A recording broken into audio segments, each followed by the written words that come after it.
अस्सलाम वालेकुम। SM news के साथ मैं हूं सैयद मुक़द्दर रज़ा।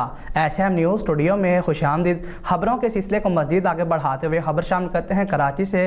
डिस्ट्रिक्ट मलीर के थाना बिन कासिम पुलिस और डाकुओं के दरमियान दो तरफा फायरिंग के तबादले के बाद एक मुलजिम को ज़ख्मी हालत में गिरफ्तार कर लिया गया है, जबकि दो मुलजिमान मौका से फ़रार होने में कामयाब हो गए। इसी पर मज़ीद बात करते हैं अपने नुमाइंदे जुल्फ़कार अली से। जी जुल्फ़कार, बताइएगा। जी बिल्कुल। बिन कासम पुलिस और डाकुओं के दरमियान दो तरफा फायरिंग के तबादले के बाद एक मुलजम को जख्मी हालत में गिरफ्तार कर लिया गया है।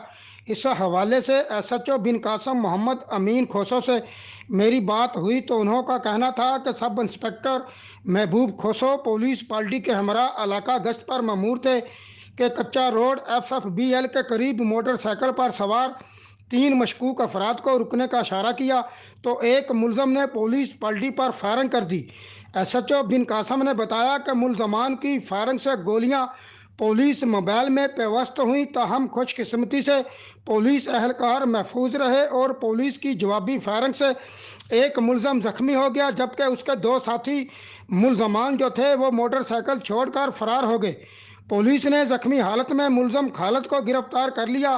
गिरफ्तार मुलजम से पुलिस मुकाबले में इस्तेमाल होने वाला असला और बिन कासम के इलाके से चोरी शुदा मोटरसाइकिल बरामद कर ली गई। जख्मी मुलजम को तिब्बी अमदाद के लिए जिला अस्पताल मुंतकिल कर दिया गया है। अमीन खोसो ने बताया कि गिरफ्तार मुलजम का साबका क्रिमिनल रिकॉर्ड भी हासिल कर लिया गया है। गिरफ्तार मुलजम खालिद जो है वो अंदरून सिंध और कराची के मतअद्दद मुकदमात में इंतहाई मतलूब था, जिससे मजीद तफ्तीश जारी है। जी।